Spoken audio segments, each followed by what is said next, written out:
Warning, incoming game over. Warning, incoming game over. Hi, everybody. Welcome to Game Over Ottawa. This is... it's... Okay, so it's my first solo show of the year.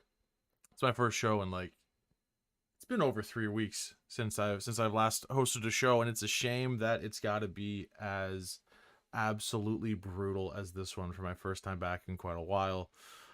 Sens lose 4-2 against the New York Islanders, who, as the title suggests, were absolutely carried by their elite goaltender, Ilya Sorokin. Going into this game, the Sens in general have struggled against the Islanders for quite a while. Especially lately against Sorokin, who coming into this game, Sorokin, I believe, had a 3-0-1 record against the Sens with a 940 something save percentage. So even though he is playing his second game in as many days, which, typically you don't see a starting goaltender play back-to-back games if it's, on back-to-back days, in this case being a Saturday then a Sunday. Even more wild that, this being an early 5 p.m. start. 2 games in under 24 hours is wild, but when you have his numbers against the Sens, you're going to play him. On the flip side of that, as the Sens, you're probably hoping that he's going to be a little bit gassed at least, and maybe you can do something about that. Not the case at all. We'll go through the game a little bit. I don't think this is going to be an especially long episode. Like I said, this is my first solo show of the year. I tend to ramble, but I think I'll be going through my points pretty quickly. I do have notes, but it's nothing too in-depth. So we'll just get through the game recap real quick here. So in the first period, the Sens came out flying. Pinto had a couple of great chances. The guy just can't buy a goal right now, but he's looked great the last couple of games. But then, quickly it's 1-0 Ottawa. There's a fantastic play by Stützle, who just carries the puck forever. First of all, Stützle's been so good this year, and tonight especially, he stood out completely from everybody else. He's something else. But a great play by Stützle and Noah Gregor, and the puck ends up finding Gaudette in front of the net yet again. The guy is unstoppable this year. Puts his 13th goal in on the season for a 1-0 lead. And Gaudette continues his Cy Young season, 13 goals and now only, I believe, 3 assists, or is he at 2 assists? You know what? I probably should have prepped this beforehand. But let's just double check my stats on here. Is it 3 assists? It's 2 assists, 13 goals and 2 assists. I thought I was off. So 13 goals, 2 assists so far this season, looking like a Cy Young contender to me. Following that, Drew takes a high sticking penalty. The Islanders tie it up on the power play, 1-1. Following that goal, the ice completely tilts in the Islanders' favor after their power play goal, and they score again just over 2 minutes later, which is also on their next shot, by the way, just to make it even worse. The Sens have absolutely no resilience or ability to bounce back following giving up a goal. And let me just find this post by Alex Adams of Sportsnet and Behind the Play podcast. He may have removed it. That's a shame. I was relying on you on that one, Alex. He had a post about just how consistently the Sens give up quick goals after either allowing the tying goal or the go-ahead goal. And it's been not good. Basically, the Sens, this is going to be very wishy-washy, not stats heavy, based on the fact that unfortunately, it looks like Alex Adams removed the post. The Sens, in general, they just give up back-to-back goals very quickly against opponents this season. I don't know how many times it's happened now, within, call it 2.5 minutes or less. I want to say it's happened, just off the top of my head, maybe 6 or 7 times, if not more. So not good, obviously. On a bright note, though, at the end of the first, the Sens do get a power play. It carries on over into the second period, and Norris scores on that power play. Phenomenal puck movement between Stützle, Batherson, and Norris. And Norris is also just on an absolute heater right now. at least there's something, there's some kind of bright spot to point out for this one. In the third period, though, the Sens absolutely dominate the first, I guess, like 13 minutes or so. Then Norris takes a tripping penalty, and the Islanders score on the power play again to take that 3-2 lead. It's just so the New York Islanders have the worst power play in the league, and the Sens managed to let them score on the power play twice in this game. So, it's just, it's beyond embarrassing to lose a game because you allowed 2 power play goals against the worst power play in the league. They're running out of, I believe, 11.5% on the power play coming into this game. Absolutely brutal. And the Islanders score on the empty net to make it 4-2. So this game, absolute stinker. The Sens, I shouldn't say absolute stinker. I'm just frustrated. The Sens dominate basically the entire game. If I just pull up natural stat trick here just to go over it, just in general, like all situations, shots were 30-13 for the Sens at 5-on-5, 26-7. Sens had 82% of the scoring chances 5-on-5, 84% of the high danger scoring chances 5-on-5, and expected goals, the Sens had just shy of 79% of the expected goals. In this case, the expected goals being 2.3 to 0.6 in favor of Ottawa. Now, of course, it's expected, it's not what happened, obviously, and I do want to talk about, what we should see happening versus, what is happening in front of us right now, which is just absolutely brutal. It's just Sens dominate, and you can say they got goalied for sure. Like, that's definitely part of it. Sorokin played a really solid game, as he always does against this team. And I can't fault the offense at all on the Sens. Like, they only scored 2 goals, but Sorokin was playing out of his mind. If it weren't for him, this should have been a blowout victory for Ottawa. I can't imagine how bad the Islanders would be doing this year if it weren't for Sorokin. And granted, yes, the Islanders have dealt with a lot of injuries and are still dealing with injuries, most notably Matt Barzal. But like, this is a game that the Sens need to win, especially given the on ice performance from both teams. This is a game you have to win if you're the Sens, especially since after last night was so perfect. Basically, last night the Sens won and a bunch of teams in the Atlantic lost, so it was a perfect outcome yesterday for the Sens.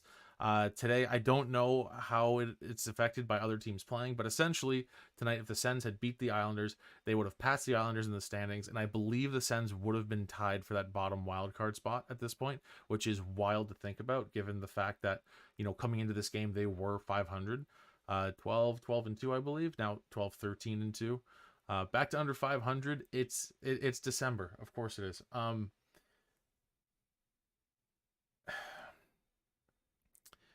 The giving up 2 power play goals against the worst power play in the league, and yeah, Forsberg did not have a great game. You can't expect every goalie to be like Sorokin and start 2 games in a weekend. I don't think it's fair to expect Ullmark to be able to do that. As much of a heater as Ullmark has been on, he's been unbelievable his last 4 games. I think we all knew going into this game this was going to be an Ullmark start, and unfortunately it just didn't work out very well. Ullmark, I don't think I can. I'm trying to figure out the right way to put this. I don't necessarily blame Forsberg specifically for really any of those goals. I don't think he got much help from the defense for a lot of them, especially that game-winning goal, that Palmieri goal in the third, which, like, I mean, again, kind of going off on a little side thing here. The PK needs to be completely revamped on that. Like, just the way that, like, the diamond shape they make on the PK, and they just let everyone have as much space as they could possibly want coming in on the net, and Palmieri just having that perfect, like, uncontested shot from the slot. Brutal. Can't do that. Something needs to change on the PK.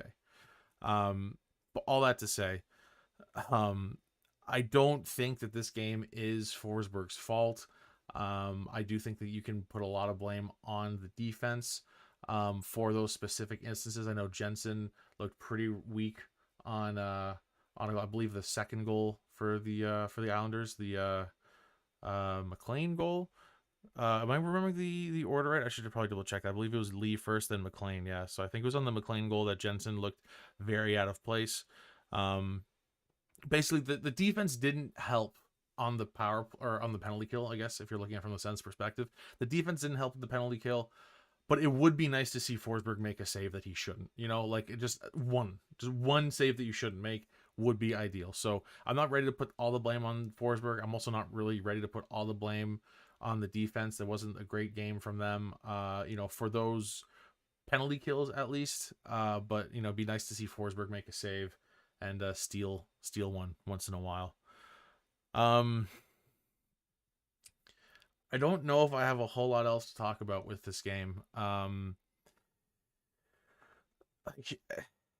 As far as like analysis goes for this game, like we like everyone saw the exact same thing. The Sens played great and they lost, and we've seen that a few times this year, and I'm getting sick of that. I will talk about that later on as well. Just overall not a great. You know what? Let's switch to something positive here. I want to talk about Adam Gaudette. So let's switch to something positive. But before I switch to something positive, let me tell you about something else that's positive. If you haven't been watching Hyperdrive Hockey, you absolutely have to. So be sure to check out the flagship show of the Game Over Network on the main Game Over Network hub channel, Hyperdrive Hockey. Like I said, it's all things hockey across various leagues in multiple countries. Whatever it is and wherever it is, Max, Daphne, and Kev have you covered for all your hockey news with a steady dose of fun and fan engagement. You can find Hyperdrive Hockey on the Game Over Network YouTube channel or wherever you listen to your favorite podcasts on the Hyperdrive Hockey page at thegameovernetwork.com.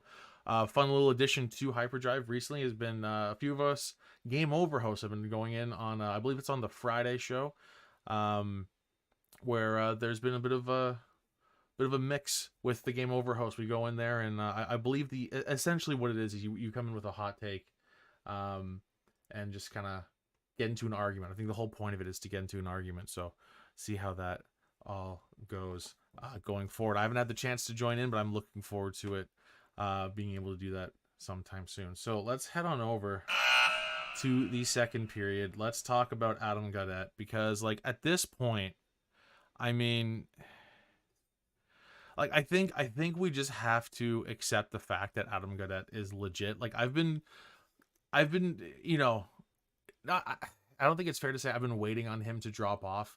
It's just he's scoring at such a ridiculous pace that at some point it's got to slow down, and it hasn't. I know we're only, you know, just past the you know, quarter point of the season. I think we're probably about a third of the way through the season now. I guess the Sens have played a few fewer games than most people or most teams so far, so we're probably about the third mark of the season.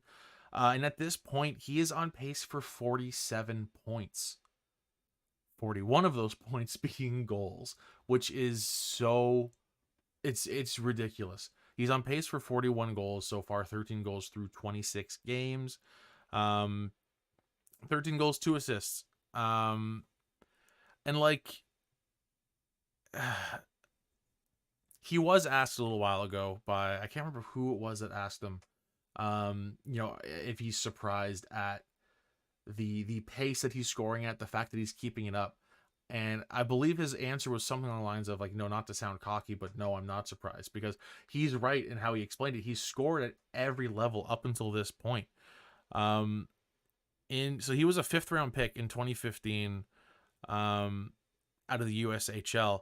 And then he went to go play at Northeastern University, where he scored well his first season, 30 points in 41 games, would be in his age 18 season. But then after that, he just goes nuts. 52 points in 37 games, 60 points in 38 games, and then goes to the AHL. 11 points in 14 games. Has a couple years in the NHL where he's playing the majority of it in the NHL with the Vancouver Canucks. 50-something games in both those seasons, 12 points. And then his career high in 1920 in 59 games, 12 goals, 33 points. He's at 13 goals now, so he's past his all-time he's past his highest goal total in a season. And we just began the second week of December. It's unbelievable what he's doing. But just to point out the fact that he's correct, he has scored at all levels too. In the AHL, in 22-23, he scored. Oh, this is gonna make me do math because he split up his time between the Marlies and Springfield Thunderbirds. In 22-23, in 65 games, he had 27 goals and he had 51 points. Last season's the big one, though. In 23-24 with Springfield, in 67 games, he had 44 goals, 71 points. So clearly, and I should mention also that his best year in university, he had 30 goals in 38 games. So, and he won the Hobey Baker Award. So, all that to say, he's correct. He has scored and been an offensive threat. And honestly, like I to the point of using the word like offensive powerhouse in basically every level he's ever played. And yeah, he's 28 now, and maybe it just took a while to translate to the NHL. And yeah, I mean the ratio's a little odd, 13 goals, 2 assists, but like right now he's playing with Stützle most of the time, and the game plan right now is just Stützle finding him somewhere and he's burying it, and it's working. And I don't want to look too deep into the whole like Cy Young meme. For those of you who don't know, Cy Young is awarded to the best pitcher in baseball, in Major League Baseball. And the joke there is, 13 goals, 2 assists, and looking like a 13-2 record. Think of it like the record that a goalie would have, but in baseball, for a pitcher, starting pitcher. I think we're at the point now where we can absolutely we can tell that this guy's legit. We're at, but like I said, about a third of the way through the season. Let's see how many times I can mess that up. I'll do it one more time. We're a third of the way through the season, and he's on pace for 41 goals. And I just really hope that, I don't want I don't want to tell people to lower expectations for him, because clearly that's dumb. He's playing so well, and I really hope that it continues, and I don't see why it won't continue. But I don't want I really hope that this fan base doesn't, expect him to keep this up for the next whatever, like 55 or so games, or whatever is left, and end up disappointed that he's not the first player on the Sens to score 40 since Danny Heatley. I think that's a bit crazy to expect. Honestly, like he's probably going to slow down a touch. I don't expect him to keep that 40 goal pace. If he does, that would be phenomenal, and I'm rooting for the guy. It's an incredible story. Like, this guy's story is phenomenal. I'm really hoping for the best for him, but I just hope that, if he goes through a bit more of a cold streak later on and he finishes the season with, let's say he finishes the season with somewhere between 25 and 30 goals. Let's settle on 25, just because that would mean in the next 55-ish games, he'll put up 12 goals. Obviously not nearly the crazy pace he's on right now, but like I think the bigger picture is, hey, Adam Gaudette's going to score 25 goals. And I think a lot of people would say, I'd probably not, but so I really hope this doesn't turn into a, guy that was fighting for the fourth line center spot, all of a sudden is on pace for 40 goals because he's off to such an incredible start. I don't want that one extreme of being, a fourth line player fighting for a spot on the team to, like, this guy better score 40 goals or there's going to be a problem. And I know that, like, I'm kind of arguing against nobody right now, and I understand that. But it's just one of those things that I see way, way, way too often, just in years. I'm not even saying specifically Sens fans, just across the board in hockey or whatever other sport it is. Like, this, kind of under the radar player shows up and has an incredibly hot start and then can't get it together, and then everyone's pissed off. I just don't want that to happen. I think Adam Gaudette has shown that he is a legit NHL player, legit top 6 player at that, which is wild. And I just really, really hope that we don't, as a fan base, pile on too hard when, inevitably he slows down for us.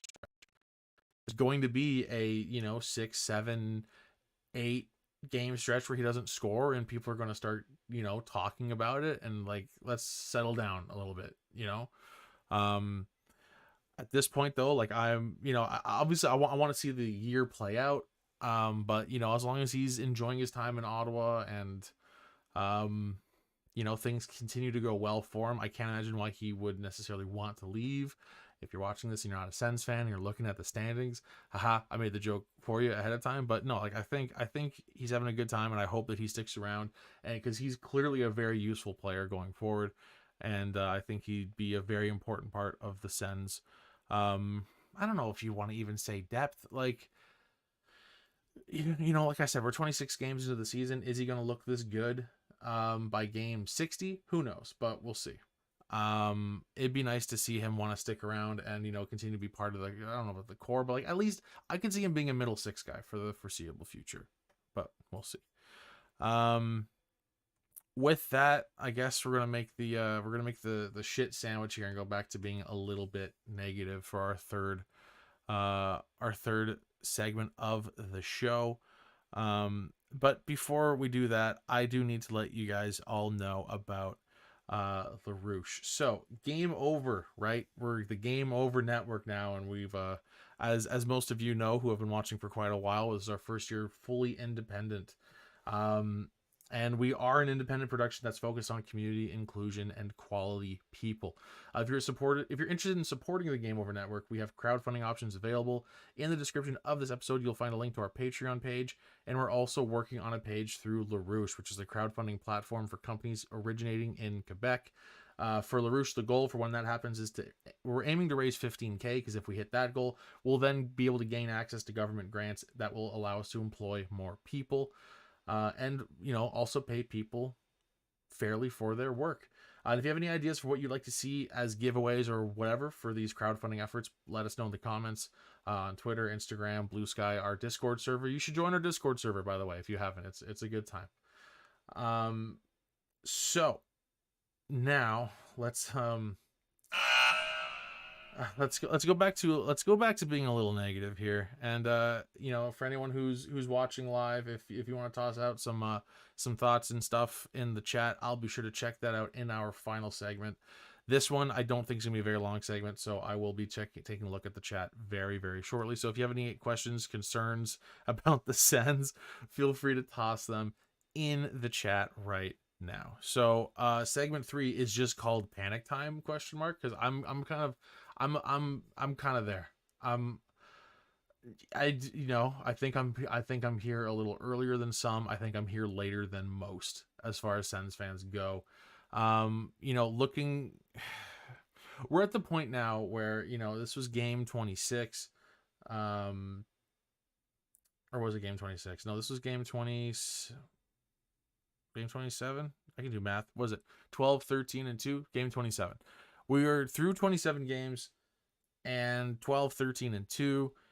And we are officially at the point of, looking good in losses means nothing anymore. It's like, this was such a frustrating loss to watch this team dominate and just get absolutely crushed on the PK by the worst power play in the league. The opponent's goalie standing on his head. And then you look back at, like the win against San Jose, where the Sens had 11 shots and managed to pull out the win. Absolutely ridiculous. But, I would happily take those at this point over this, dominant loss is I guess the way I'd put it, from the perspective of the Sens. Not to say, they weren't dominating, they lost. They were dominating this whole game, more or less, when they weren't on the PK, I guess would be the asterisk there. I don't know.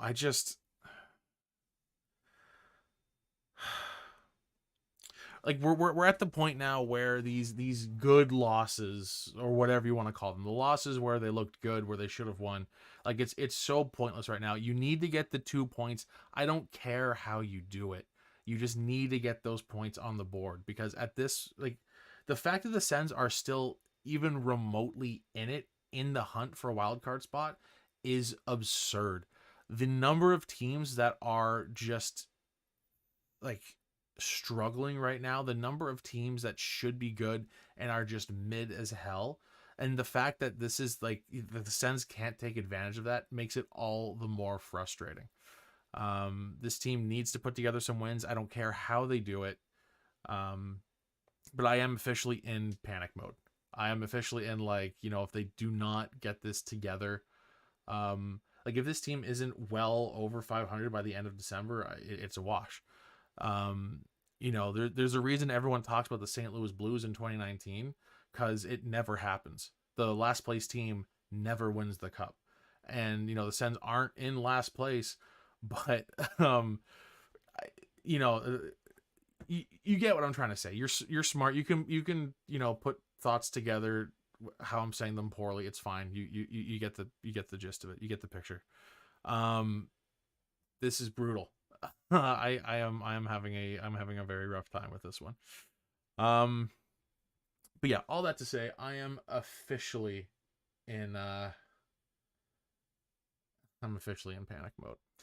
I don't know what would make me not panic anymore. Probably a long winning streak, I guess, would be the obvious thing. The Sens have yet to win 3 games in a row, and the fact that they managed to not win their 3rd in a row tonight with this brutal game makes it even worse.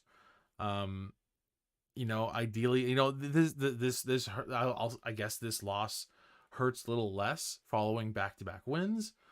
Better that than this being a 3rd loss in a row, I suppose. But it at this point, like, I'm so dead inside because of this team that it really doesn't make that much of a difference. So, oh well. I guess with that, I'll just take a quick peek at the chat. It's a quiet one here on this early Sunday evening, but there are a couple posts in the chat, and I will get to those momentarily. But real quick, I gotta talk about Game Over merch. Actually, I wonder if can I shift over here? It's a little awkward. Whatever. I'll just read on the fly, and then I'll just cover up my face. It's totally fine. So, what better way to support something that you love than by rocking it as clothing? Game Over's apparel line has dropped with 3 unique designs. Whether you feel the nostalgic pull of our retro skater design, want to make a statement with our established design, want to wear your love for goalies proudly with our live and die by the goalie design, or if you just need another coffee to get through the winter, we have you covered. Designed by Brady from Game Over Winnipeg, use the QR code on the stream right now and take a look through our apparel and help us rebuild local sports media in Canada while repping your community.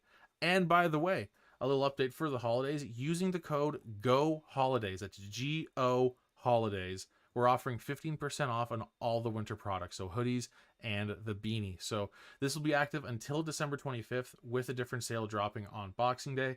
But up until Christmas Day, use code GOHOLIDAYS, get 15% off the sweet merch that the wonderful, wonderful Brady has designed. So with that, let's whoa, I hit the button twice. There we go. Let's just head into the final segment here and get this show over with. Absolutely brutal show for me to be doing my first solo show.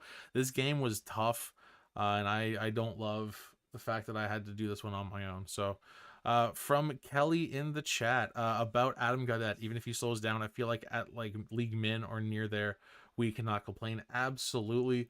Even if, Adam Gaudette turns into a guy who's going to score, like Adam Gaudette, I think in a long-term view, I think you could probably look at him as like a, Ryan Dzingel type player who maybe just, leans a little more on the goal scoring than the assists. Like if Adam Gaudette turns into a 15 to, even on the very low end, given how hot his start is, if Adam Gaudette turns into a consistent 15 to 20 goal guy, maybe even 20, 25 goals, 35 point type of guy, that's still super, super useful. You put that guy on your 3rd line every day of the week, put him on the 2nd power play unit, you're happy. I think if they find a really reasonable price for him going forward. And obviously, I mean, this depends entirely on how the next few months go and seeing if his scoring stays the same.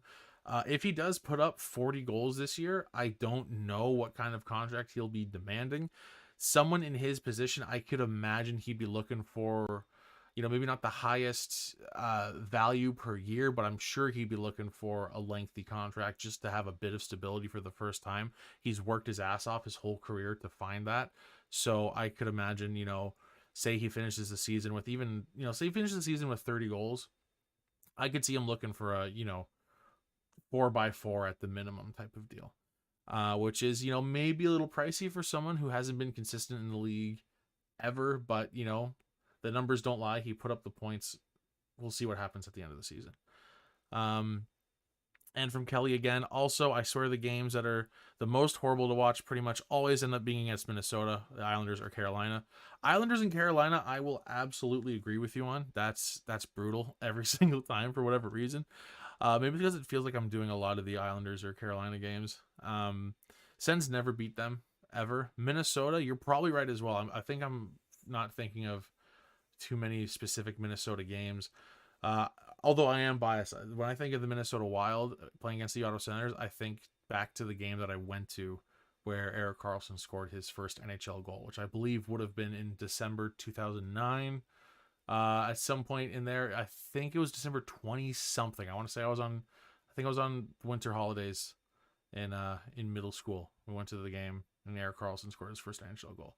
You know what? I want to check this because like I said, the chat's been pretty quiet tonight. There's not really a whole lot else to talk about. Let's see if my memory serves me correct. And Erik Karlsson, first NHL goal. Let's see. Erik Karlsson. Erik Karlsson's first NHL goal, December 19th, 2009. Was it in fact against the Wild? It was. Okay, so that's what I'm thinking of then. I was wrong. It wasn't December 20 something. It was December 19th, 2009 against the Wild. That's my bad. I was very close. Though. Also, that's how my brother decided that Erik Karlsson was his favorite NHL player.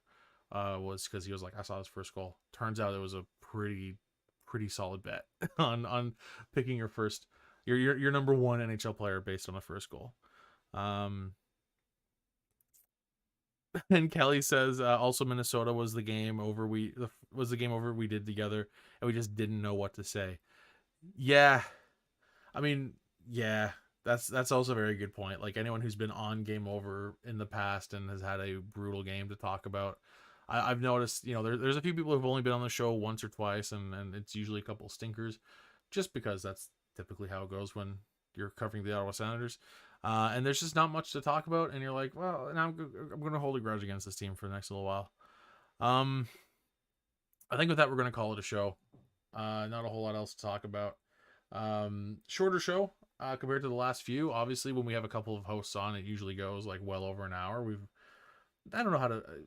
We're either good for that or bad for that, depending on how you look at it. But this being a solo show, I think I got to call it there. I don't really have a whole lot else to talk about, and otherwise I will just start going in circles a whole lot. So thank you everybody for tuning in, whether you tuned in live or listening / watching after the fact.